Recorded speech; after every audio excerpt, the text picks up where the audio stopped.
నమస్తే రమగారు. నమస్తే జయ. రమగారు, మనము చీకటి చిన్నరాజు చెప్పుకుంటూ ఉన్నాం. వాళ్ళందరినీ పసిపూసి మారేడుకాయలు చేసి చేశారు. అక్కడ పెట్టాడు. తెల్లారేసరికి చేరిపోయాడు. పొద్దున్న లేచేస్తే ఏముంది, వీళ్ళు ఇంకా మత్తులో దోగుతున్నారు. కాస్తా కోస్తా స్పృహ వచ్చి చూసుకుంటే ఒంటి మీద బట్టలు ఉన్నట్లేవు, ఏమిటో చేతులు కట్టేసి ఉన్నట్టున్నాయి. అయోమయంగా ఉంది వాళ్ళకి. జనాలు ఒకళ్ళు చేరిపోయారు. పొద్దుటిపూట కొడకాళ్ళు బుడ్డాళ్ళు వాళ్ళు వీళ్ళు చేరతారా, వాళ్ళందరూ కేరింతలు కొట్టారు. ఎవరో ఉన్నారు, మసిపూసి ఉన్నారు, వీళ్ళు మొహాలు గుర్తుపట్టేలాగా లేవు. నగలు తీసేశాడు. అందరికీ నెత్తి మీద శిరస్త్రాణాలన్నీ తీసుకెళ్ళి ఒక మూల బారేశాడు. అక్కడేదో మురుగుంటుంది అందులో బారేశాడు. బట్టలు లేవు, భోజిపాతరాయిళ్ళుగా ఉన్నారు. ఇంచుమించుగా అందరు దిశమొల్లలతో ఉన్నట్టే. ఏవో చిన్న చిన్న వస్త్రాలు లోపల వేసుకునేవి ఎంత ఉంటాయి. అక్కడి నుంచి జనం అంతా చేరారు. కొంత నోట్లో కొన్నేమో వాళ్ళవి ఆ శిరస్త్రాన్ని మెడలో వేసుకుని మఫ్లర్ లాంటివి నోట్లో కుక్కేశాడు. మూలేదా ఆలేదు, నోటి నుంచి మాటలు రావట్లేదు. వాళ్ళకేదో తెలుస్తోంది కానీ తెలియటం లేదు. అక్కడి నుంచి జనం అంతా చేరారు. గందరగోళం. సైనిక శిబిరం ఇది. వాళ్ళేనో కాదో తెలీదు, దగ్గరికి వెళ్తే ఏమవుతుందో తెలీదు. జనాలంతా చేరారు. ఈ లోపల ఒకళ్ళు ఇద్దరు తొందరపడి కాస్త ముందుకెళ్తుంటే ఇక్కడ నుంచున్నాడు కాబట్టి ఓబోయ్ ఇంకా నయం అందులోకి వెళ్ళావంటే నువ్వు ఏమవుతుంది, దీన్ని ట్యాంపర్ చేసినట్టు అవుతుంది సాక్ష్యాలని. అదొకటి. వీళ్ళు నీ మీద పడతంతారేమో తెలీదు, అసలు వాళ్ళు ఎవరో తెలీదు. రాజభట్లు వచ్చేదాకా వీళ్ళని ముట్టుకోకూడదు. ఇక్కడి నుంచి ఖబర్ అందించాలా. లేనిపోంది వాళ్ళ జోలికి వెళ్ళామంటే నీ నెత్తి మీదకి వస్తుంది, నిన్ను ఉరికంబానికి ఎక్కిస్తారు, నువ్వే చేసావంటారు అనేసరికి ఆ ముందుకెళ్ళిన ఉత్సాహవంతుడు కూడా వెనక్కి వచ్చేసాడు. జనం అంతా చేరిపోయారు. ఈ లోపల రాజస్థానానికి కబురు వెళ్ళింది. ఇక్కడ సైనిక శిబిరంలో కొంతమంది కట్టేసి ఉన్నారని, వాళ్ళ మొహాలు నిండా మసిందని, ఒంటి మీద గుడ్డలు లేవని, సైనికులు లేరని, వీళ్ళే సైనికులేమోనని అనుమానంగా ఉందని. ఈ మొత్తం మీద ఏం చేశారు, సరే ఇంకొంతమంది వచ్చి ఆ నోట్లోంచి గుడ్డలు లాగితే వీళ్ళే బేరమన్నారు. వీళ్ళని ఎట్లా తీసుకెళ్లాలో తెలియలే. సరే ఆయన అన్నాడు, ఎలా ఉన్న వాళ్ళని అలా తీసుకొచ్చేసేయండి అన్నాడు. ఇక చేతులు కాళ్ళు కట్టేస్తున్న జనం అందరినీ సభలోకి ప్రవేశపెట్టారు.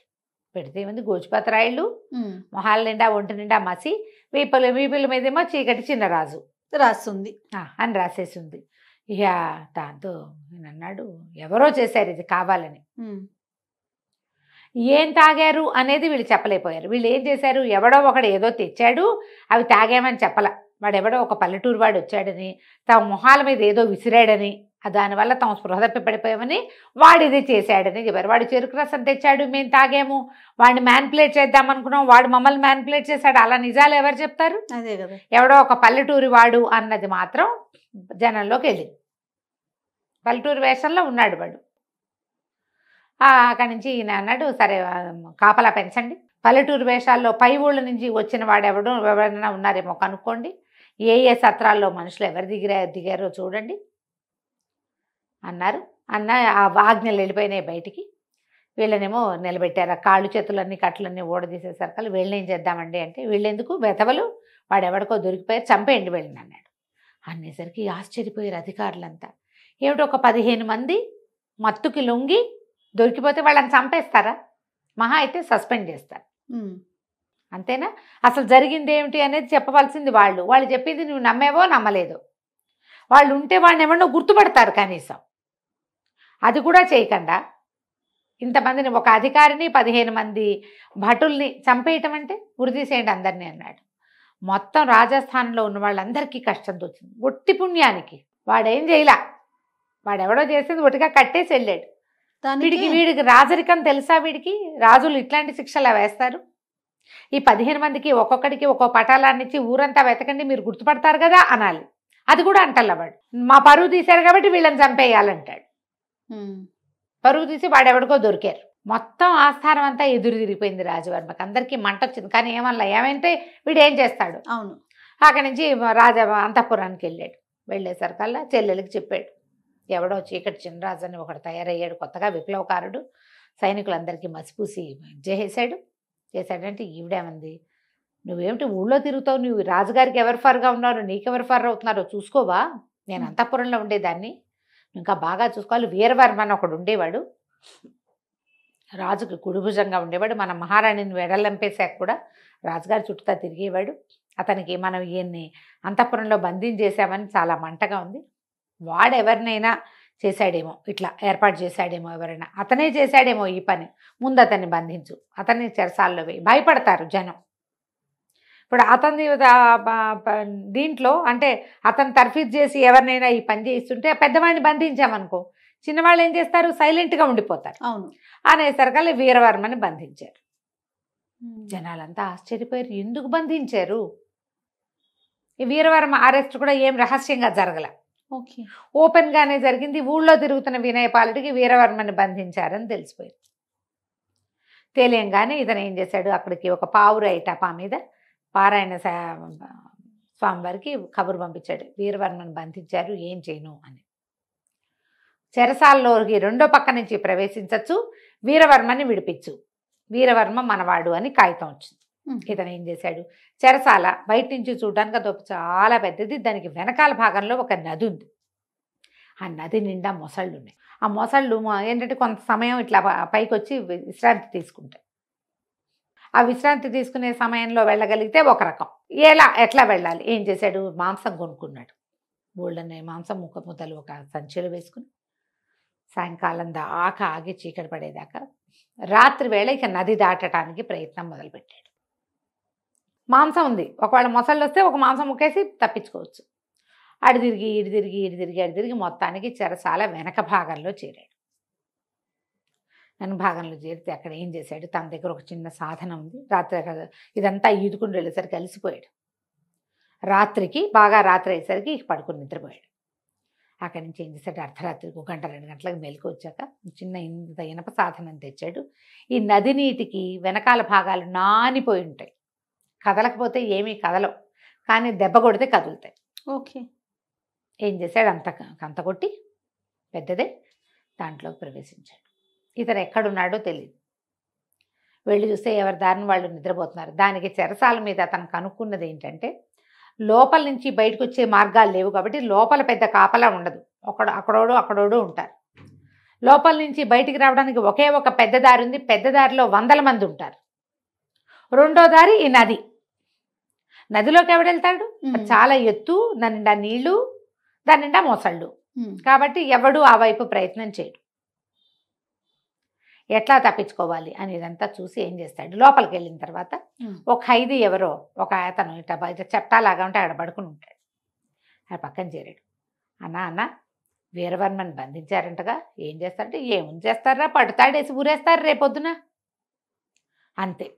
మరి ఊరేస్తే ఎటానా, మరి ఒకళ్ళని ఊరేసుకుంటుంటే అంతేరా, అయితే పారిపోవడానికి దారి ఉందా అన్న అంటాడు. ఎందుకు లేదురా దారి, బ్రహ్మాండంగా ఉంది, బయటకు వెళ్తే చంపేస్తారు, దాని మీద లోపల చచ్చిపోవడం బెటరు అనేసరికల్లా, కాదన్నా పొద్దున్న రాళ్ళు కొడుతుంటే ఒకటి చెప్పాడు నాకు, నది వైపు నుంచి పారిపోవచ్చంటన్నా, దానికి ఒక దారి ఉందంట అన్నాడు. అనగానే వాడు అన్నాడు, ఆ రెండో ఖైదీ, ఒరే పారిపోయే వీలుంటే మనం పోదాం రా, వీరవర్మ ఎందుకురా మనకు అన్నాడు. అటకాదు, వీరవర్మని తీసుకెళ్తే వీరవర్మ కోసం వెతుకుంటారు, వీరవర్మ పెద్దవాడు, మనం చిన్నవాళ్ళం కదా, మన ఎవరు పట్టుకుంటారు, ముందు వీరవర్మ ఎక్కడున్నాడో చెప్పు అని అడిగాడు. ఎందుకు చెప్పను, నాకు తెలుసు, నేను పొద్దునే చూసా, పద వెళ్దామని ఆ వీరవర్మ దగ్గరికి తీసుకుపోయాడు. ఆ లోపల ఉన్న ఎవరు 2 సెంట్రీలు ఉన్నారు అంతే, వాళ్ళని చూసి ఓ పక్క నుంచి చెరుకో దెబ్బ కొట్టి వాళ్ళని లాగేశాడు. ఆ వీరవర్మ ఉన్న దాని దగ్గరికి వెళ్ళారు. దానికి ఏం పెద్ద తాళం లేదు, పాడు లేదు, ఇట్లా తోసి పెట్టారు. అతను ఒక 50 ఏళ్ల వాడు.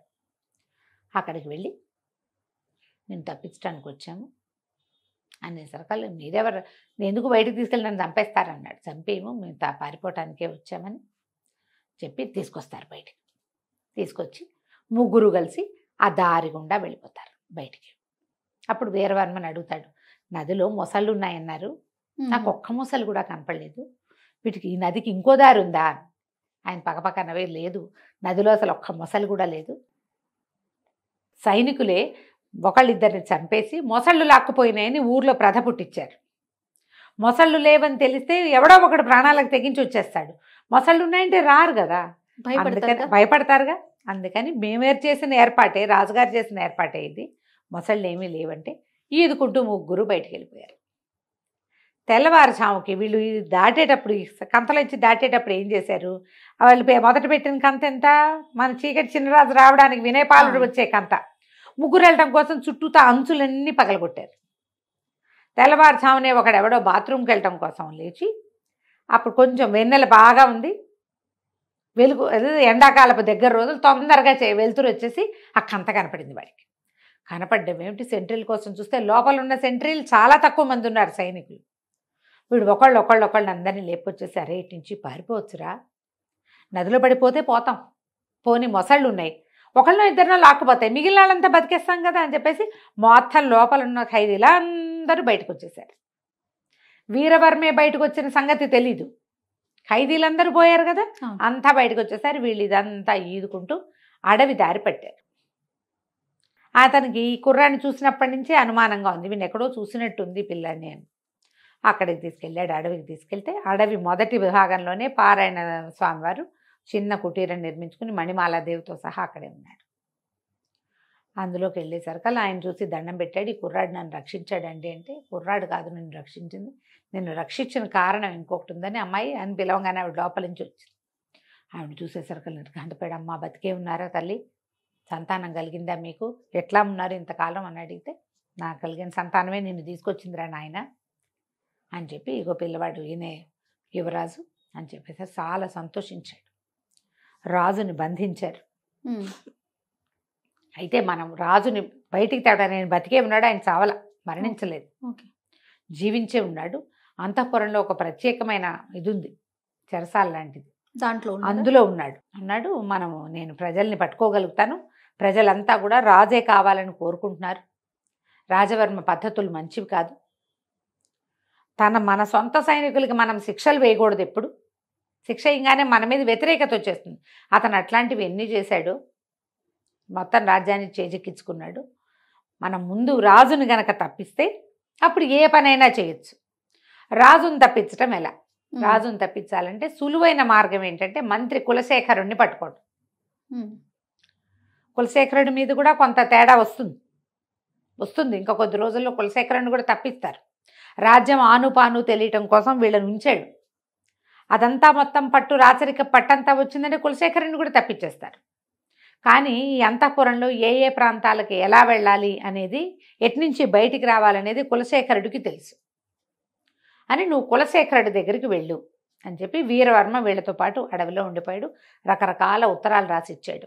ఒక్కొక్కళ్ళకి ఉత్తరాలు అందిస్తే వాళ్ళంతా సిద్ధపడతారు రాజవర్మ మీద మనం తిరగబడ్డం కోసం. నేను కొంతమందిని మేనేజ్ చేస్తాను, నువ్వేమో కులశేఖరుని కలుసుకోమన్నారు అనేసరికి ఈ లోపల ఏమైంది, అక్కడ ఎప్పుడైతే ఈ జైలు ఇదైపోయిందో ఈ విషయం ఎట్లా బయటకు వచ్చింది, రెండో పక్క నుంచి వెళ్ళొచ్చని ఎవడో బయట నుంచి కొట్టాడు. అది లోపల నుంచి చేయబడిన హోల్ కాదు. ఇప్పుడు ఒక గోడ పగలగొట్టినప్పుడు అది ఎటు నుంచి మొదట పగిలింది అనేది తెలుస్తుందిగా ఇంజనీర్లకి. బాగా పరీక్ష చేసి బయట నుంచే ఎవడో వచ్చాడు. ఈ బయట ఎవరు బయటవాడు అని బాగా ఆలోచించి వీరవర్మని అరెస్ట్ చేశాం కాబట్టి రాజుగారికి నమ్మిన బంటు పాత మంత్రి ఏమైనా ఈ ఏర్పాటు చేశాడేమోనని మంత్రి గారిని బర్తరఫ్ చేశారు, ఉద్యోగం నుంచి తీసేశారు. ఆయన ఇంటికి వెళ్ళిపోయాడు. ఈ మన వినయపాలుడు వాళ్ళ ఇంటికి వెళ్ళాడు, మంత్రి గారి ఇంటికి వెళ్ళి మీ పరిస్థితి ఏంటి అని కనుక్కున్నాడు. కనుక్కుంటే ఆయన అన్నాడు, నువ్వు ఏం పని మీద వచ్చావు, నీకు అసలు ఏం కావాలంటే రాజు జీవించి ఉన్నాడా లేదా, రాజవర్మ వల్ల ఇలాంటి చాలా ఇబ్బందులు వస్తున్నాయి, నా పేరు చీకటి చినరాజు అని చెప్పాడు. ఈయన ఆశ్చర్యపోయాడు, నువ్వెవరి పనుకొని వచ్చావు, నేను చూస్తే మొహం చూసినట్టుంది కానీ గుర్తు రావటల్లా, ఆవిడెప్పుడు 20 ఏళ్ళు అయిపోయింది ఆవిడ వెళ్ళిపోయి, వీళ్ళకి ఏం గుర్తుంటుంది, ఏదో చూసిన మొహంలాగా ఉంటుంది. అయితే ఈయన ఏమన్నాడు, లోపల రాజుగారు ఉంటే రాజుని తప్పించవచ్చు కదా, తప్పించాలంటే రాజుగారికి చెప్పాలి, రాజుగారిని తీసుకురావాలంటే ఎవరికైనా ఒకడికి దారులు చెప్పాలి. దారులు కనుక ఒకసారి తెలిస్తే రాజుని తేవడంతో ఊరుకుంటాడా, వాడు ఎవడైనా ఊరుకోడు, వాడు ఇంకో ప్రయత్నం చేస్తాడు. అంటే ఏ ప్రయత్నము చేయను, నేను ఎలా వెళ్ళాలి ఎలా తీసుకురావాలో చెప్పండి, మీరు దారి చెప్తే దారి ప్రకారం నేను వెళ్తా. నేను బాగా ఆలోచించి ఇంకో దారి లేదు, రాజును బయటికి తెచ్చేందుకు మార్గం లేదు, ఆయనకు సొంతంగా సంతానం లేదు, ఈ కుర్రాడు నేను రాజు కొడుకునని చెప్పలా, ఒక ఏమంటారు విప్లవకారుడనే చెప్తున్నాడు, వీరవర్మని నేను తప్పించాను, వీరవర్మ అనుయాయిని అని చెప్పాడు.